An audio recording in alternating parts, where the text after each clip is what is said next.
Pirmā profesija man nav mediķis. Pirmā profesija man ir vairāk ar amatniecību saistīta. Un apgūstot šo profesiju, sapratu, ka tā īsti nav mans aicinājums. Tur ir rutīna un maz piedzīvojumu. Tad turpināju meklēt savus ceļus, un šis ceļš man atved uz Sarkanā Krusta medicīnas koledžu, kurā tad stājos iekšā ar domu, kad gadiņu pamācīties uz māsu palīgiem, pavadīt gadu līdz nākošajiem eksāmeniem. Un šeit, iesniedzot dokumentus, man uzrunāja pamēģināt ārsta palīgus. Iepriekš es neko nebiju dzirdējis par ārsta palīgiem. Ģimenē mediķi man nav, tātad slimojis arī neesmu īpaši bērnībā, jaunībā. Tātad bija interese par medicīnu, bet šīs te nišas, kur var sevi pierādīt, kur sevi var pamēģināt, nebija. Izaicinājumu pieņēma, varētu teikt, pamēģināt. Un tas pirmais gads arī nebija ļoti veiksmīgs, jo, lai saprastu, vai tā medicīna vispār ir mana, uzsāku strādāt Rīgas pirmajā slimnīcā 13. nodaļā par sanitāru, tā kā uz 0,5, 0,75 slodzīti, kas pieauga tā slodze.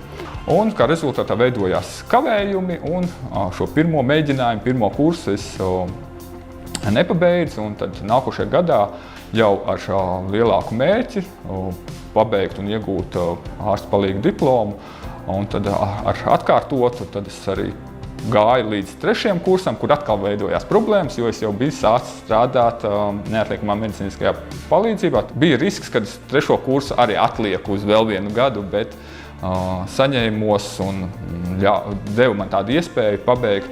Un kopš tā brīža, kā es 3. kursā sāku strādāt neatliekamās medicīnas palīdzības dienestā, tā es turpmāk arī strādāju.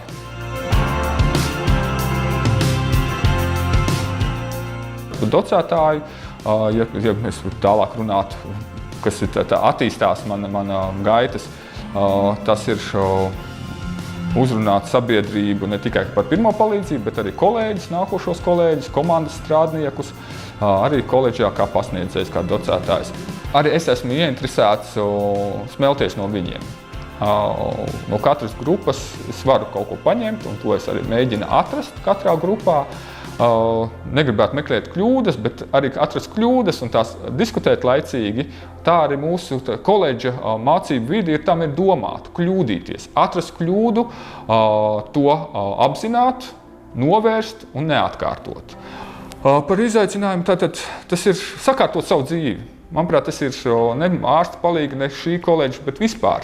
Kā studentam spēt vadīt savu dzīvi ārpus šī burbuļa, kas ir ģimene, veidot savu dienas ritmu, pakārtotu koledžai, pakārtotu darba devējam un privātajai dzīvei, šī vadīšana, dzīves vadīšana. Un, manuprāt, studiju laika ir tās, kuru mēs apgūstam ar kļūdām, lielākām, mazākām, un beigās iegūstot ne tikai dzīves pieredzi, bet arī diplomu, kurā ideālā variantā mēs arī varam turpināt attīstīties un šīs studiju laikā iegūtās pieredzes, zināšanas un kontaktus mēs varam turpmāk arī izmantot. Šeit ir citi mērķi, tātad uzreiz nevis virspusējā izglītība, bet tieši mērķtiecīgi. Un tātad, ja mēs saprotam mērķi, kam mums vajag tās zināšanas, tātad pēc tam, lai saslēgtos tas kur man vajadzēja šīs zināšanas. Fizikā, bioķīmijā, biofizikā. Teikt tā, ka atvērtam būt, saprast, ka tas būs vajadzīgs. Ja tas iepriekšējās zināšanas nav ideālas, jeb teicamas, tās var uzlabot. Vēsturiski ārsta palīgi, felšeri bija kā ātrās palīdzības, jeb neatliekamās medicīniskās palīdzības dienesta kadri. Un tas bija tā kā atkal citu vietu es nezināju kā neatliekamā. Bet arī tas mans dzīves gaitas un uzstādījumi to, ka izvairīties no garlaicīgiem darbiem, ar izaicinājumu, tādu dinamisku darbu vidi.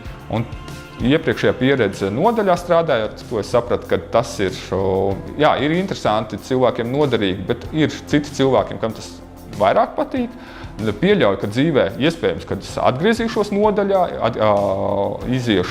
pabeigšu arī ambulatorisko certifikātu, bet šobrīd mana veselība, mans dzīvesveids pagaidām ļauj strādāt neatliekamajā, jo tur ir jābūt gataviem gan skriet pa pludmali, nest lielus svarus, ekipējumu un strādāt dažādās vidēs, dažādos laikos, laikapstākļos.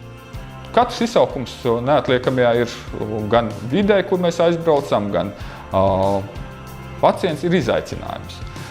Viņam palīdzēt, jo ambulatorijā varbūt ir tāda pētniecība vairāk, ka mēs redzam viņu iepriekšējos izrakstus, viņš ir sagatavots izmeklējumiem, pa viņu ir vēsture. Neatliekamajā viņš ir pirmoreiz satikts, un varbūt otrreiz mēs nesatiksim, un viņam sniegt palīdzību. Un šīs te jomas arī, saslimšanas, vai tā ir kardioloģija, vai pediatrija, bērns, geriatrija, tātad dažādas jomas, un tas jābūt pirmslimnīcas etapā diezgan elastīgām.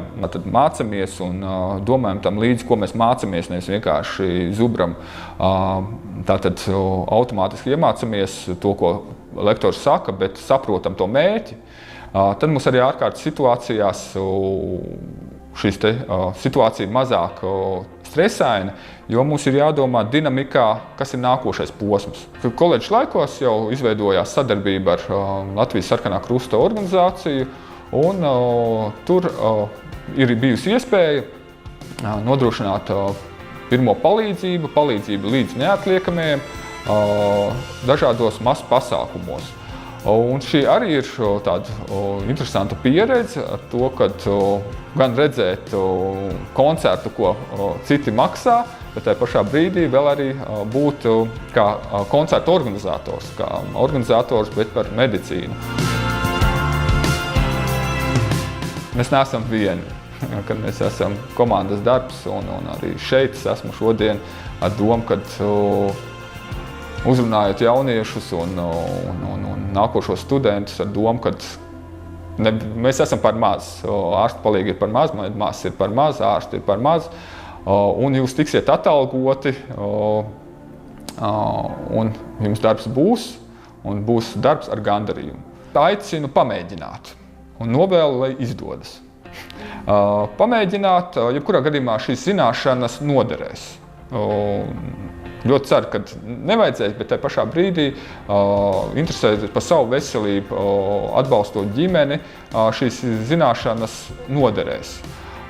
Un, ja ne zināšanas varbūt, bet tad arī sejā pazīt kādu kolēģi, tātad svēršoties pēc palīdzības, ka pašam vajag, kad satiec kādu ļoti patīkami, kad jūs varat jau runāt kā paziņas, izskaidrojot savas sūdzības un tam līdzīgi. Jebkurā gadījumā ir vērts pamēģināt, kaut vai pieņemot, kā ārsta palīgs kā pirmais solis, jo tas arī ir pirmais solis, jo ar koledžu tas nebeidzās. Ir jāturpina ar certifikāciju, vai neatliekamajā vai ambulatorijā, tas arī ir turpmākās studijas. Un tālāk jau arī var skatīties kādu citu blakus esošu jomu un sevi pilnveidot.